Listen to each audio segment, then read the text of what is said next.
Yo, gonna give y'all a minute to come into the building. This is Stormybman going live on the move. You know I don't do this too much, but thought I'd give it another stab. After being at the meet and greet, I went live a couple times from my mobile device. So I'm trying to get the hang of it. You know what I mean? And this is a mobile version of the Tuesday Tussle. So I'm out here on the move. Went out to get me something to eat. Now, just thought I would go ahead and touch base with my base because I was trying to mull whether I wanted to do a live this evening or not, and I've decided to go ahead and do that. But we here. Let's see if I can see my peeps as they come into the building. Nah, that's not what I want to do.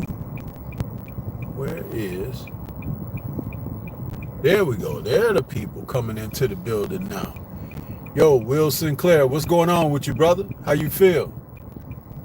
Yeah, Stormybman on the move. Just stopped and got me something to eat this evening, and instead of waiting till I got back home and uploading later, I just thought I'd go live on the move. I did this when I was in Vegas, and you might see a few more of these from me because, for one thing, I've learned, and after talking with some of the brothers from the community, YouTube gets the notifications out a lot faster when you do it this way. So it is what it is. Straight up and down, no special effects. But tonight's Tuesday Tussle is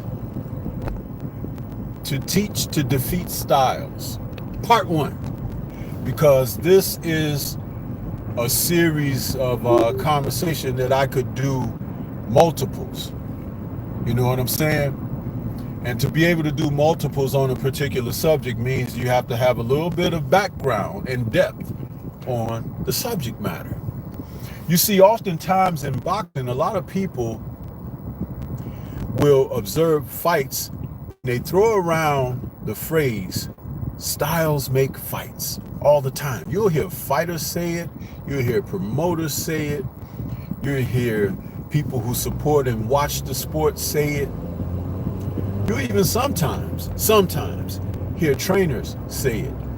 But trainers don't say it as much as everyone else, because the trainers who are adept at teaching the sport of boxing from the core, yeah, they can teach to defeat styles. So there's no such thing as, when people says, oh, a certain style was all wrong for so-and-so. If you're a complete fighter, you have to be able to make the adjustments necessary in order to overcome whatever difficulties there are that your opponent present to you. That's why the gym is supposed to be the classroom. You know what I mean? But you got guys out here today, they get in the gym, particularly when they're called to spar, and they have gym wars. That's dumb. Getting beat up for free, head bashed in, headaches and injuries, and you didn't even secure a payday, huh? So how intelligent is that? Right, F+. Get to the back of the class for that foolishness. Doghouse rules are for the dogs who be in the outhouse, huh? Yeah! But again, this particular subject requires a little bit of more depth, to talk about this. Let me see here. I got a notification. See if I can see my notification here. I think Brother Will Sinclair sent a Cash App donation. Thank you so much, brother. I can't read it while I'm doing this way because I'm not stable and I'm driving. So, but thank you so much for your Cash App donation and your support. We really appreciate what you're doing, man. Appreciate it. Yeah, when I was working with fighters in the gym, I was never really concerned about the way that someone fought, you know, sparring with a guy I'm working with, because I always had in my mind an understanding of what a guy can do, what a guy cannot do based on his particular talents and abilities. Because you can have guys who are long, got good reach, you know, they can expand distance very well. Then you have guys who are stubby, short, compact, sort of like a Nick Ball who just fought this past weekend. And those guys, you have to be able to make sure that you put them in a position to be successful, because someone will have that reach advantage over them and everything. Thus, the ability to counterpunch, slide left and right, slide in and out, are ways to counter what someone else's strength may be when they suffer from those disadvantages of being short or having a acute shorter reach. It's very important to understand this, because it's a lot like driving. You know, driving is judging distances, right? It's very true. When you're in your car and you're amongst traffic, you have to make sure that not only are you maintaining a safe distance from the vehicles that are in front of you, but the vehicles that may surround you. And that's important to understand that, to negotiate the distances in a proper way. There are not enough people who think about applying that science and simplification, but it works. It works tremendously. Let me see if I can turn this on. My little light so y'all can see me a little better right there. You know, because I'm black. You know what I'm saying? When you're black, you know, and it get dark outside, people say they don't see nothing but your eyeballs, huh? Yeah! But see who else we got. Messenger 215. What's going on? Eric Jordan in the building. Salute to you. We have somebody else in there. Universal Truth. What's happening with you, brother? Yeah, Eric Jordan. Yeah, I got you guys. Come on in. Smash that like button as you get into the building. Yeah. So, yeah, I'm on the move, man. It's a beautiful evening. It's about 75 degrees right now. And that's pretty good. Not too hot, not too cool. But this is the shot. That's going to change very soon, man. We're coming to the end of August. September is right around the corner. And I do believe that that's going to change up on us. Yeah. So, Eric says,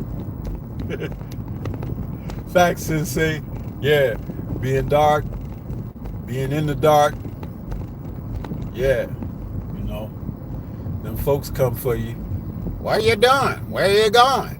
You know, to your mama's house. That's where I'm going.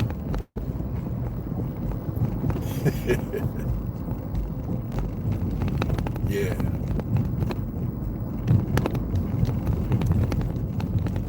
So, Eric cracking up. Yeah, man, same old sense of humor. Stormy will say some funny stuff. Sometimes stuff ain't so funny. And then sometimes stuff make people mad. That's the part that I find funny and I enjoy, huh? Making you mad, huh? You're mad, get you some Kleenex, huh? Yeah.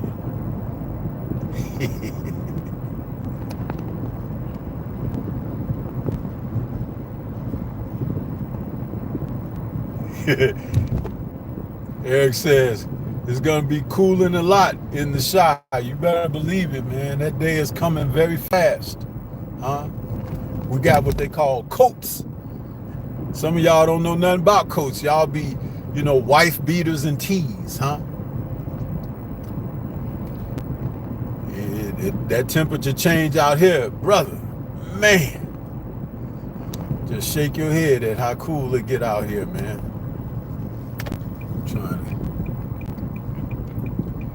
to find me a lighted spot where I can pull over, finish talking to you guys. But yeah, talking about these ways to defeat styles. One of my favorite trainers was Georgie Benson, man. Georgie Benson, he was like a guy who, he had a very analytical mind. The way he fought, you can call him a bit defensive, but Georgie understood leverage. He understood how to have a fighter use their own strengths against them, sort of a kind of like a Tai Chi type of thing, which most people wouldn't even equate with what he was doing. But yeah, he would do that. And when he trained his fighters, he gave them aspects of understanding this,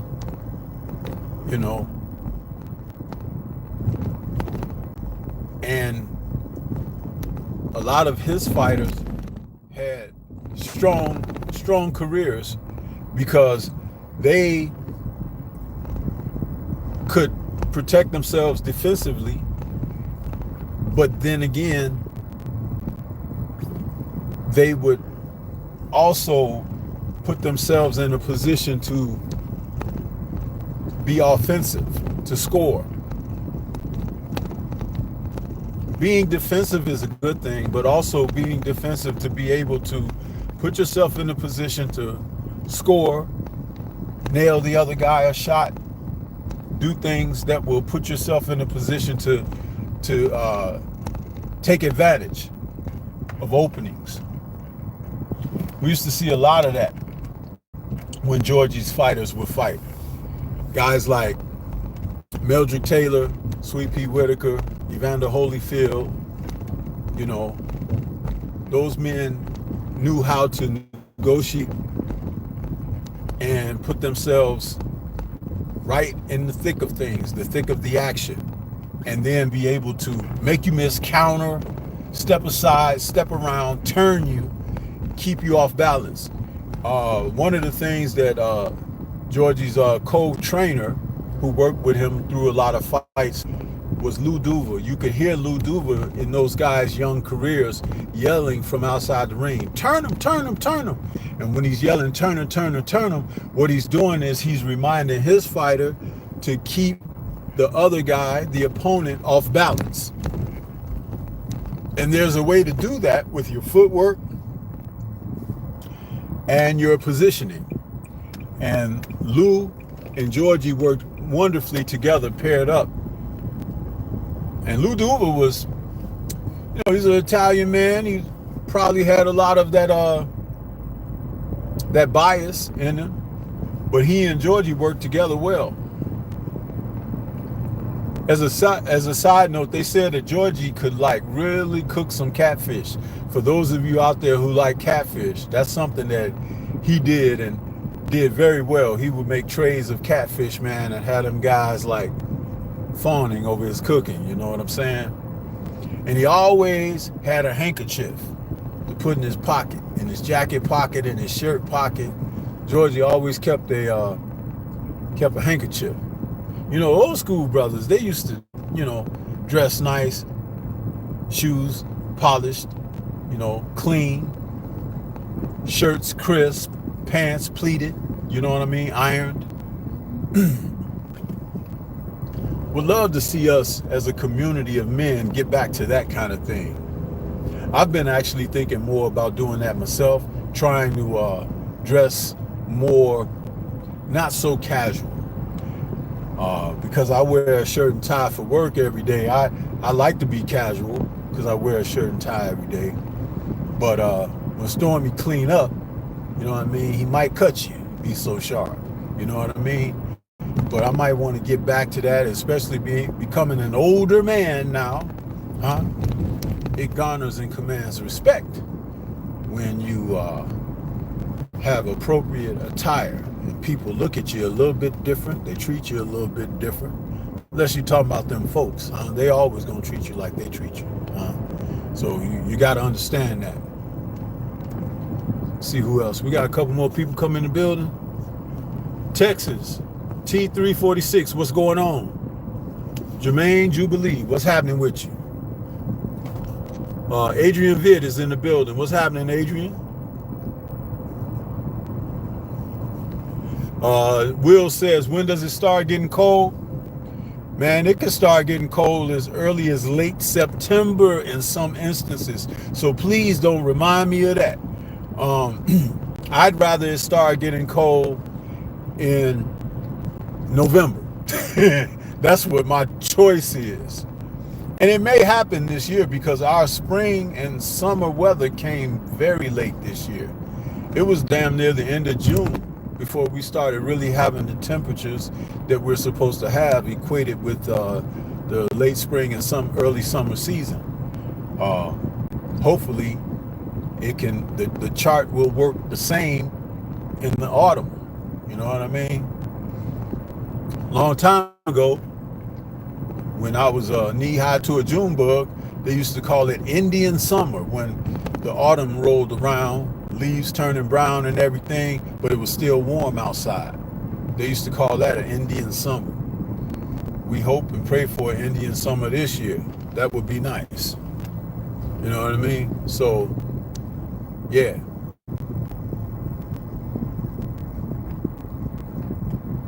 On the move out here. The po-po is out and about. You know, police are really, just a gang of dudes now. They used to be, remember how they used to put serve and protect on the side of the car? Well, they no longer do that, but they will serve your ass. You know what I mean? Lumps upside the head and shots in your back, They ain't about to protect nothing but themselves. And the eateries that they stop in to get free meals all the damn time. How you gonna be a mobster and get free meals at the same time? No, man, something gotta break here in this country, man. Get rid of these dudes. Go back to taking the law into our own hands. You do that, society will straighten up real quick. It'll be a mess for a while, because those who need to get theirs, it gotta take some time to iron that out. But once it happens, you'll be able to sleep at night and walk down the street. Stormybman has a plan to get all of that in order. Yeah. So some people don't agree with that, but hey, tough tamales, Let's see who else we got in the building. Let's see, we got a few more people in there. Eric, let's see. He says, facts, Sensei. Get these no good ninja. Yeah, man, that's right. Y'all willing, what's happening? Texas says, all they do is patrol and control. Really, you could say it like this. All they do is control, and then patrol to make sure you're still under control, That's what they be doing. Yeah, man. Gotta have something for these cats, man. They're a bunch of characters. Straight up characters. Smash that like button, family. See who we got in the building. Yeah, so, to teach to defeat styles. Say you have a boxer who is a athletic guy. He can move well. That doesn't mean he has good footwork, okay? But he can move well athletically. So you have to teach him about his footwork, how to step when punching, how to step out of range, how to slide left and right, how to evade punches by slipping, bobbing, weaving, dipping. Dipping is something you don't see a lot anymore. Pernell Whitaker was a master of the dip. He'd get in front of you and he'll pop that southpaw jab and dip. And when he dipped, he could come up out of there springing with shots, or he'd dip, come out of it, shoot a shot, and go back into a dip. Sweet Pea was a master of that. And what's interesting is it was all natural when he did it. Sweet Pea had a way of moving that was just what a fighter could do. And it was an admirable trait and quality, because even if somebody wanted to emulate him, they find difficulty in doing so. So if you have a guy who's athletic like that, one of the things that you want to teach him is keep his hands at home to protect himself. As an orthodox fighter, I like to call it, the hand positioning, it could be like 12-10. On the clock, you see the big hand and the little hand. The little hand is on the 12, the big hand is on the 10. So that's 12-10, right? Now, what do you mean, Stormy, when you say that? Well, the right hand, it could be over to the side of your chin. It could be in front of your chin. Some fighters would even have it kind of to the opposite side of their face. The left hand is like usually the glove and the shoulder are like kind of right there lined up. Elbow tucked, of course, both elbows tucked to your rib cage, keeping you tight. And you learn to move left, right, like a pendulum on the clock. Left, right, and you need to learn how to slip shots, not just to the right if you're orthodox, but also learn to slip to the left, because being able to slip left or right with equal efficiency means that you can always be in position for a prime counter shot. That's important, to be able to throw that prime counter shot, especially when you lean into the outside. Larry Holmes, who we know to, what do everyone say, had the best jab in the business, right? Larry used to weave to the outside. You throw shots at him, even the jab, he's weaving to the outside. And what that gave him was the opportunity to shoot his jab to you while you missing on this, going this way, past his right cheek.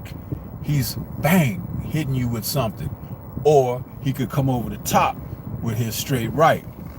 Larry was not credited with his right hand proficiency.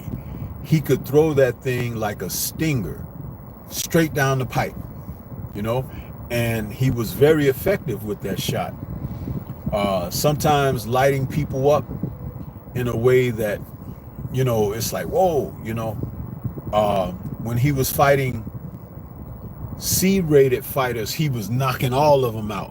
When he was fighting B-rated fighters, he was knocking some of them out.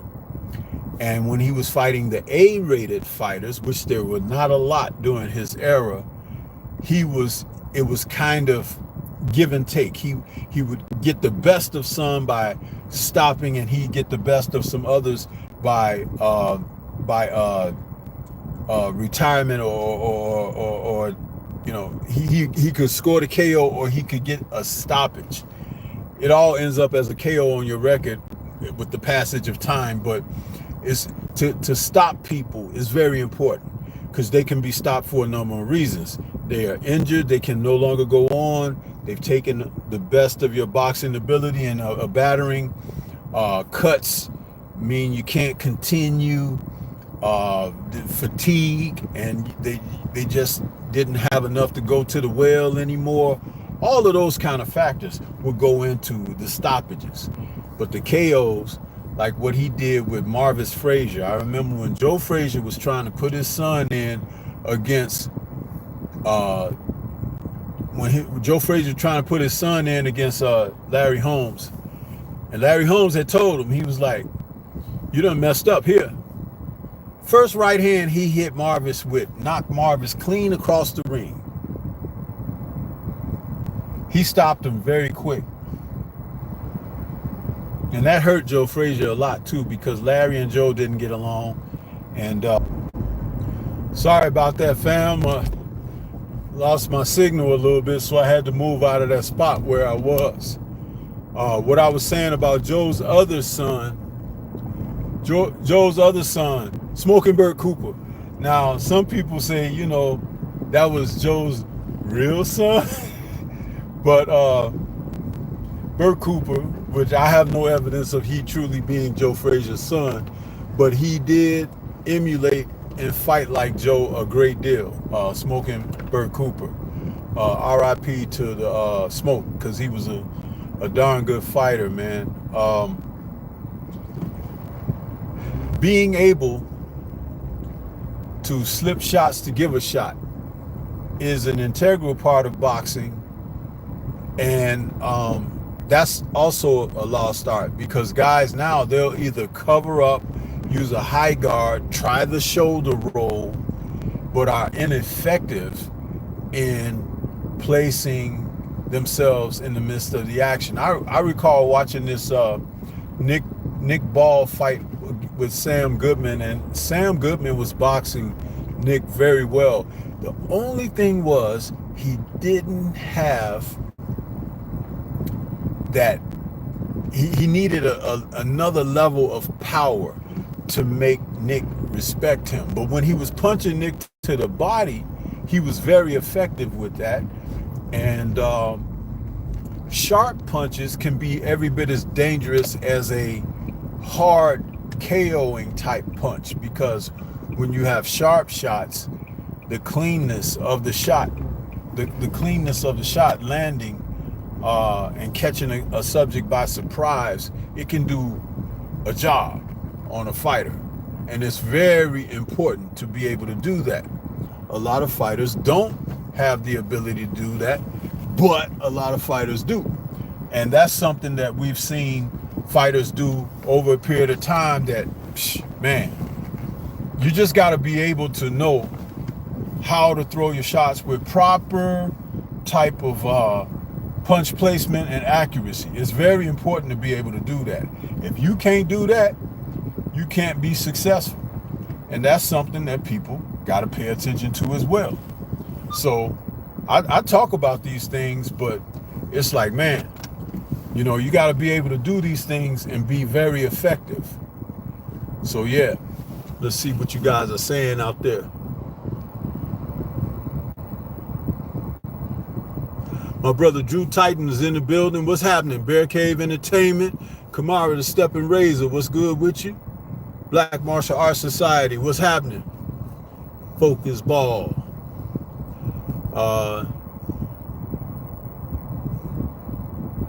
Let's see here. Snacks B says, Sensei, I like the look, big bro. What look is that? I'm just doing a live from my mobile while I'm driving, that's all. You see Blue Blood do that all the time. And I'm not copying, I'm just doing something a little different, because I was away from home and was trying to decide, was I gonna wait till I get home to do the live or just go ahead and do a Johnny on the Spot live, you know, so switching it up a little bit. Nothing wrong with that. You know what I mean? Be able to switch it up. Let's see. G is out there. He said that's why Crawford has a chance of beating Canelo. Well, yeah, Crawford is a very sharp puncher. And it's a secret right now, okay? You've heard some people talk about it, but see, when people talk about it because of bias, they don't want to really hear the truth. Crawford can crack, man. He's been able to crack since he was at those lighter weights. That's why when he stopped people, he be beating them up. Canelo's gonna find out. This is not Jamel Charlo. It's not.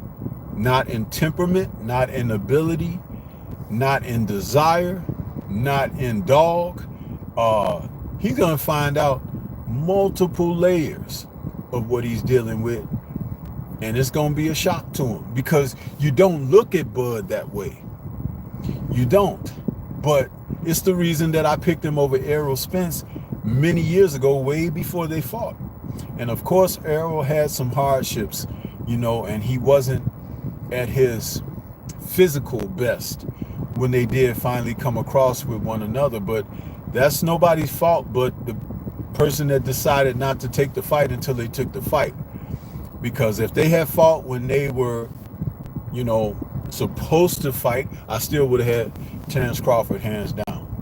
And I'm not trying to say anything bad about Errol, because Errol is still a hell of a fighter, you know what I'm saying? Even to be able to accomplish what he did in the aftermath of his terrible circumstances, it just shows not only the man he is, but the fighter he is. So you have to take your hat off to someone that's been able to do what he's done. And I don't take that lightly at all. Let me see here. GG says facts. Okay. Will St. Clair says, is the sharp punching going to be the difference maker in this Haney fight? It could be. It could very well be. Now I know that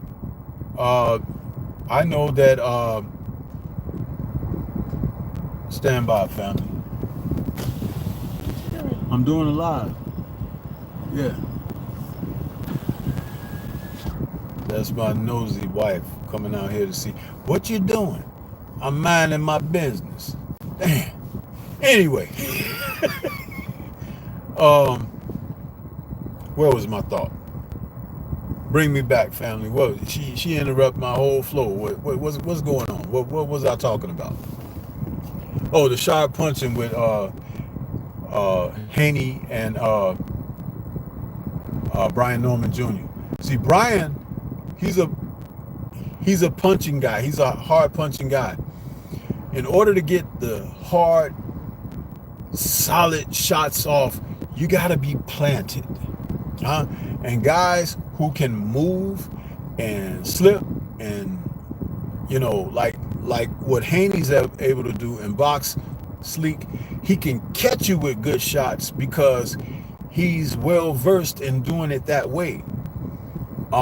There's a chance that you could possibly say going into the fight between Haney and Norman that Norman might try to set traps for Devin. But Devin may catch Norman in a trap because he is the more versatile fighter. He can fight like Brian fights. That doesn't mean he can punch like Brian punches, but then maybe again, because if you're talking about the sharp shots, he can get those shots in and do some damage. There's a reason why Ramirez did not try to just wade in and go for broke with him. You know, the same thing they used to say about Floyd. Nobody's running in there on Floyd. And there's a reason why. He punched just hard enough to get your respect and you to recognize that if I compromise or slip into a certain place, I may put myself in danger. You know what I mean? So those are the kind of things you have to pay attention to. Black Martial Arts Society says, I anticipate Crawford having more power at 168 because cutting weight definitely drains your power. That's another thing to look at in that regard. Black Martial Arts Society is a very key point, and he's going to be not drained at all. He's going to be probably at his full capacity and strength. You know, he's been training and sparring with that 168-pound Mexican fighter out of his camp, and those guys have been saying Bud can bang. You understand? So be on note for that. You know, Joseph Townsend in the building. What's going on with you, bro? The pimpin'. What's happening with you?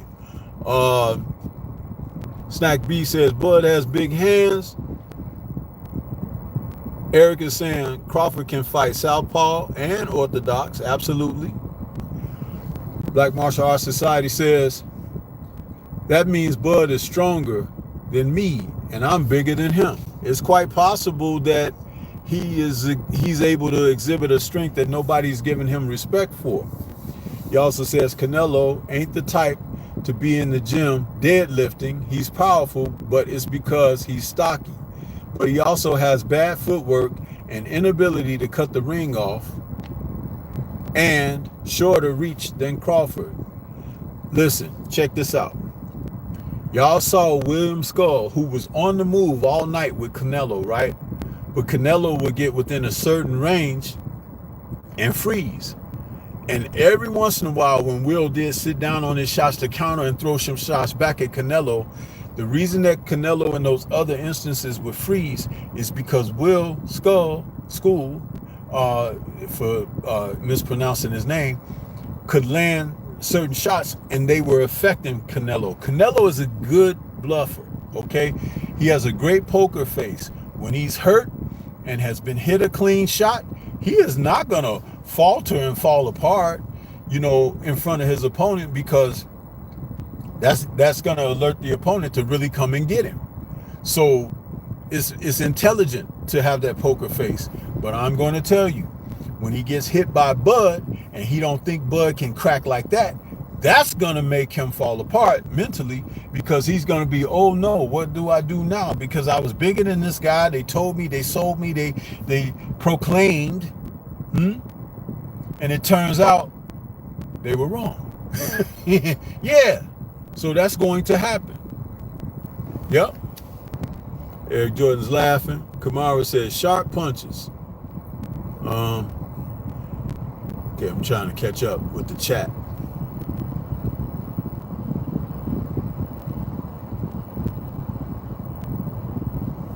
Let's see here. Kamara says, I think Crawford's going to mix it up, but he's going to surprise Canelo and step to him. Oh, yeah. That's the other thing. They're not expecting that. They're not expecting that. When you've been told and it's been proclaimed that the guy is smaller than you and this, that, and the third, and you find out, they lied. Oh, they were wrong. They had it all pegged wrong.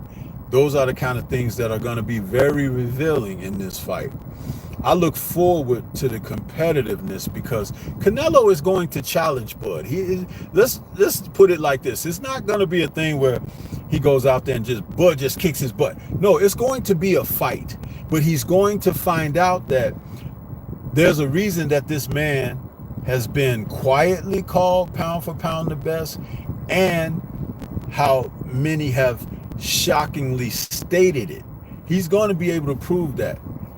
I said it time and time again, and you've probably heard me as the only guy when talking about this specific fight. I've said that Bud is the kind of fighter. Canelo has never fought a fighter like him in 60 plus fights. He's never fought a fighter like Crawford before. Never. And that's going to make a huge difference. Bud has fought fighters like Canelo before, even though not at this weight that they're going to be at. It's a new weight for him. But throughout his career, he's fought bullies. He's fought guys that try to come after you and take your head off and all of that. And he has left them in the wake of a lot of defeats to them, and an undefeated record for himself. So, and besides, when you have a guy that's only kind of, I won't call Canelo one-dimensional, but he's somewhere between a 2- and 3-dimensional fighter. Bud is a 5-dimensional fighter. What makes him the 5th dimension achiever is the fact that he can turn southpaw and orthodox, but all of the other boxes have been checked along the way. The fact that he can hit you with sharp slapping type shots, but they're not slaps. He's learned how to turn shots over, like that shot he hit Kell Brook with and caught him mysteriously, like, oh, what the hell was that? In the fight against Kovalevskis, where Kovalevskis hit him that shot and kind of shook him, and he went down to a knee and trying to hold the guy and everything. When they, when Kavaliauskas did that, Bud turned the fight up on him.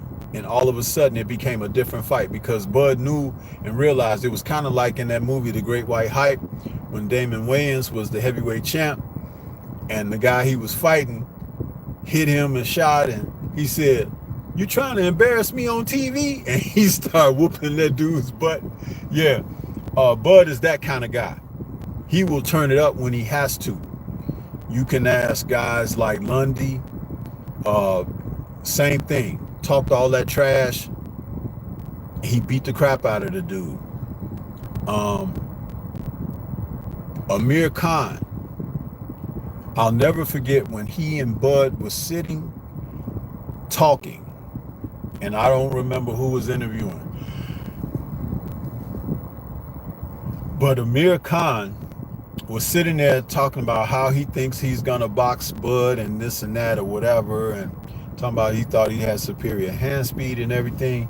And Bud was sitting there looking at Amir Khan, not even blinking, but just staring him down and moving slightly to the left and right like this. I said, when I saw that, I said, man, he is dialed in on Amir. Amir ain't gonna get out of there alive. And sure enough, a counter, what was it, a counter left or a counter right over Amir Khan missed shot, put Amir Khan down right away. I had it in one of my intros. Beautiful shot. The fight was over right then, because Amir found out that not only is Bud faster than he is, punch sharper and harder than he does, couldn't see the shot coming, but it was like, it was almost effortless. That's why when he took that one shot to the, I guess it to the thigh or something, he tried to call it was below, and Virgil Hunter assisted Amir getting out of the fight by calling it. But he knew he was about to get knocked out, about to get stopped. So yeah, Kamara says, from the waist up, Canelo is pretty good. Pretty good at what? Punching? Defending? Slipping? Pretty good at what?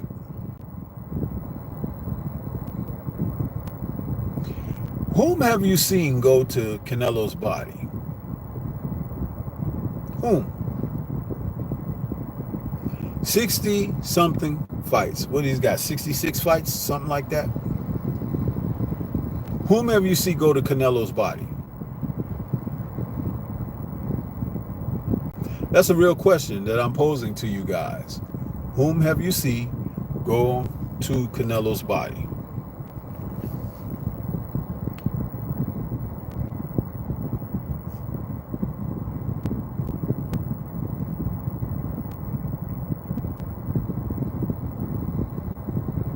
Jeff Spark, what's good with you? I see you out there.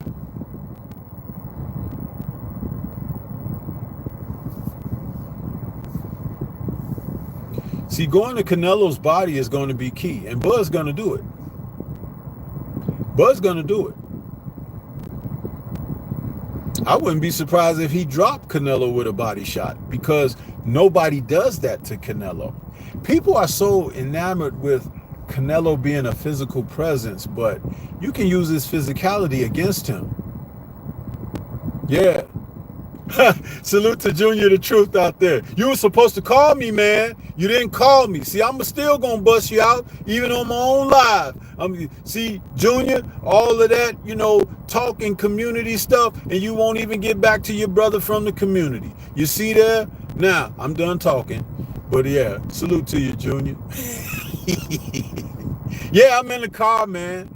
Trying something to do. I'm trying to be like you guys, man. Trying to come up. 78 be in the park. Junior be on the move. We got Blue Blood in the car. So, we got to do it, man. We got to hit them from all angles. You know what I'm saying? Hit them from all angles. That's right. Ain't no stopping the mighty LDBC. Yeah. Red for ATX. What's happening, man? So, yeah. G's G is out there. He says, I don't think you can go to Canelo's body. He's too good of a counter puncher and has too much power. G's G, how old are you? How old are you?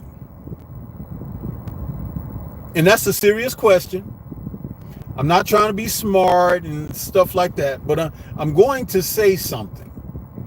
Regardless of what you give me as your age, but I would like to know your age. Kamara says, I was just making a point that Canelo feat is horrible. He's a plotter and had Bud stopping as soon as the fight was announced. Okay, that's very intelligent there, Kamara. Snacks B is up there laughing. Black Martial Arts Society says he gonna stop Canelo. Yeah. Brent Fox in the building. What's happening with you, Brent Fox?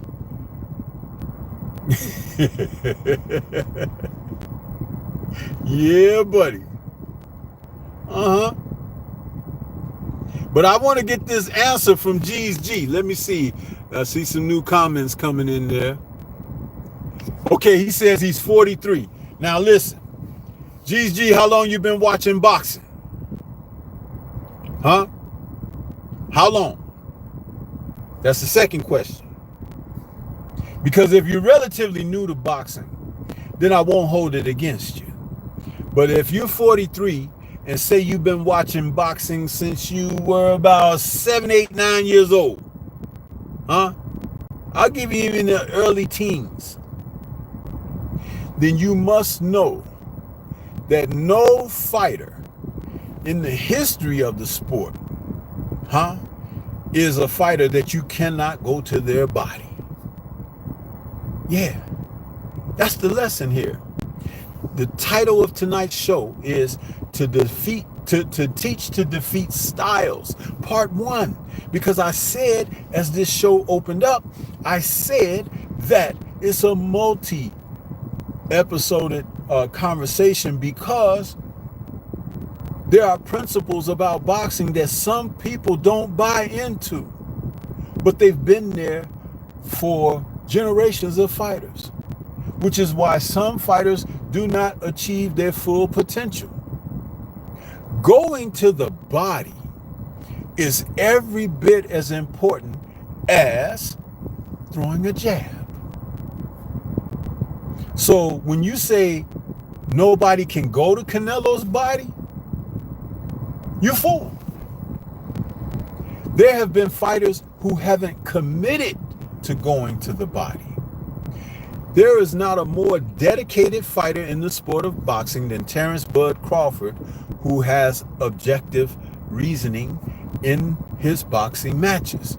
He's able to make adjustments on the fly, and he's able to turn it up when necessary. Canelo fights the same way for 12 rounds. The same way. But he's going to run into some issues with this young man, because the young man is more versatile than anyone that he's faced in his last 10 fights. But he's fighting a guy whose temperament is different from anyone he has fought in his 60-plus fights. When you combine that and then say that that same fighter is pound for pound the best in the sport, you have a recipe for defeat. Absolutely, 100%. Junior says Bud has the reach and IQ to double Canelo over, especially from the southpaw position. There's something else he has there too, Junior. He has the temperament to be a killer in there with Canelo. You know how Canelo is reputed as a seek and destroy type guy, gunning for it? Bud is that guy all the time. All the time. And in the boxing match, if Bud gets a cut and he realizes they may stop the fight on the cut, he's going to turn it up. If Bud is behind on the scorecards, he's going to turn it up. If Canelo falters at some point, he's going to turn it up. If Canelo gets hit a shot and gets stunned, he's going to turn it up. If Canelo hits him with something threatening, he's going to turn it up. He's not going to run. There's not going to be any Tom and Jerry stuff in there. He's going to face the challenge, and he's going to raise the stakes. Canelo hasn't been in that type of fight in a very long time. And when he's been in there with someone who was kind of a threatening type puncher or whatever, which we'll say maybe Triple G, he was cheating. Pop dirty for PEDs. Why y'all not talking about that? But y'all talking about Bud and Snack, Bud and Snack, Bud and Snack every day. Nobody's talking about what's the clenbuterol levels that are acceptable, WBC. Why all these other Mexican fighters who are not in the Reynoso gym, who eat the meat from Mexico, not popping dirty like Canelo and his gym compadres, huh? Let's talk about it. Lay it on the line. GG said, all my life. Okay, well, I just broke that down for you. He said, since the early 90s. Well, I've watched fights from the 30s. G, how about that? And until you're able to do a study on the fighters of the early 1900s and coming on up and through to the 90s, then you won't be able to grasp what I'm saying to you. Do you know that's one of the best knockouts to get a guy, not hitting him on his chin? Because there are men who's got hard heads and chins and everything, but the body can only take so much. And the properly placed shot to the body can make a guy say, what's that sound bite that my brother Drew Titan had? Good night. Yeah! How about that? He says, when my pops ordered the Tyson fights, but do you realize how many fights were even better than Tyson's fights? But people are stuck on Mike Tyson. Mike Tyson is a fighter who has always given you what he gave you on Netflix a few months back when he was on there with Jake Paul, huh? Remember that interview he did in his dressing room and then he turned and walked away, and what you were able to see? That's what he's shown you his whole career. And he's still doing it, and y'all eating it up. Personally, you know, I take a diet from that type of fare. I don't enjoy that at all. Black Martial Arts Society says, Stormy, a lot of UFC guys really love Freddie Roach. They think training with him is a badge of honor. This dude was saying how he trained Freddie and Ryan Garcia in his boxing is legit. Just got slept. Listen, Freddie Shakes is and has never been my cup of tea as a trainer. He learned from the great guru Eddie Futch. Never gives Eddie Futch any credit for anything, and has really never taken a fighter from 0 to 10. He's picked up guys on the way and had something and helped them or whatever. And even Manny Pacquiao was fighting before he got with Freddie, right? And Manny was successful before he got with Freddie, but he got even more successful as the contracts came to be on HBO and all of this kind of stuff. But there are better boxing minds. And understand this. You know why Eddie Futch is considered a guru? Because he had an assortment of fighters and champions from all different weight classes and everything, different styles, win world titles. Can Futch say that? Another thing, Futch is the one trainer. He had 4 guys, all different style fighters, defeat Muhammad Ali, the greatest. Larry Holmes, Leon Spinks, Joe Frazier, and Ken Norton. Who else could say that? 4 guys defeated Ali. And Ali only lost, what, 5 fights? The last fight that he lost was to Trevor Berbick. How about that for a guru?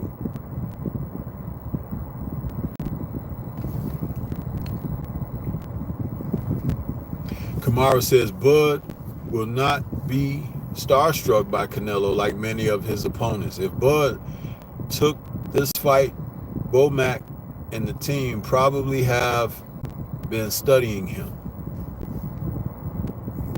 Mark Macadus Mac of the South, what's good with you? He says salute to the Grandmaster. Right back at you, brother. Let's see. Who else we got? Mr. Shelton, where you been, man? Bean pie, my brother. Black Martial Arts Society says, it's crazy how people talk about Bud and Snack when Canelo actually failed the drug test and they raised the level of drugs he can have, meaning Canelo is clean for the fight. Yeah, man. Yeah. That's what they've done with, that's what they've done. I keep saying it. These guys, they talk about the wrong thing. Kamara says the body is softer tissue than the head or jaw. No, Kamara, take this down. Put it in your memory bank. Okay? I'm going to say something very intelligent, very simplistic, and give you food for thought. And this is from the sensei. Guys can take shots to the head, the chin, and keep coming. Sometimes you say, oh, he's got a granite chin. But we know man can be foolish in his nature by his thought process, right? Yeah. But the body, it's not that the softer tissue is there. It's where all your vital organs are. And a well-placed punch to any of the areas where a vital organ is going to disrupt things. Getting hit in the head, there are people out here that you can say, he ain't got no sense, huh? And he out there still doing stuff, getting messed up, getting shot, falling off a ladder, bumping his head, still surviving. And you be like, man, you ever seen guys in life with all these cuts and scars in their head? Look like they done had stitches and everything. Yeah, they still here. But a decently placed shot accurately to the body, disrupting one of your vital organs, will put you down for the count, brother. It will put you down for the count. So always remember that. Always.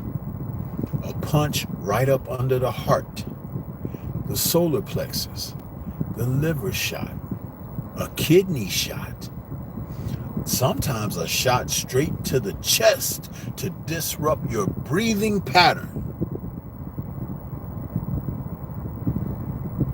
Yeah.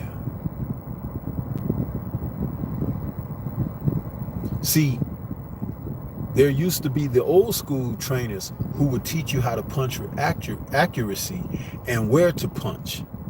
Huh? These trainers of today don't teach you where to punch. That's how you see guys breaking their hands all the time. And how many fighters have you heard lately talk about their hand injuries? Oh, he's got brittle hands. That's because he's not punching with accuracy. He shouldn't be loading up to punch you on your arm and your forearm or whatever, and he's breaking his hands and stuff. And if fighters were really turning their shots over like they're supposed to, when they land on the face, the glove, the leather from the glove could tear the skin opening up cuts, landing properly on the chin. It doesn't take but a 6-inch shot. Boom, and the guy is down with accuracy.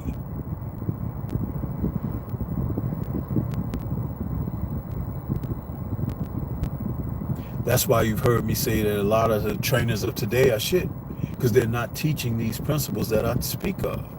So if they're not teaching these things, how can they teach you how to defeat styles? See what I did there?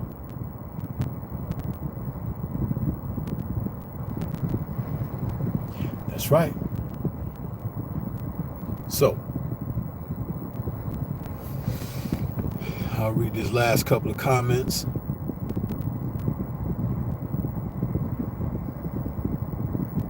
Kumar says, right on, Sensei.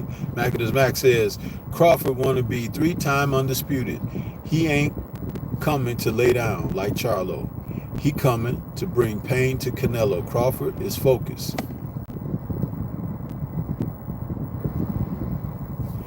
Eric Jordan says, you could find a ninja with the, you could fold a ninja, excuse me. Let me put my glasses back on. He says, you could fold a ninja with a body shot and your mind wants you to get up, but your body is telling you, hell nah. That's right. Macadus Mac says, the body shots hurt. Yeah, all shots hurt, but punch placement is very important. So with this being said, you guys, I want to thank you all for tuning in, checking me out for this Tuesday Tussle on the move, like Junior says.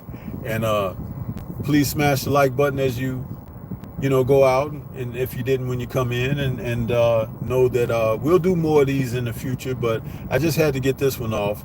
And I wanted to say thank you guys so much, man. I could see how many people have been coming through, and we've had quite a few this evening. So thank you guys so much for tuning in, and I'll catch you on the next one. This is Stormybman saying shout out to the mighty LDBC. Catch you guys.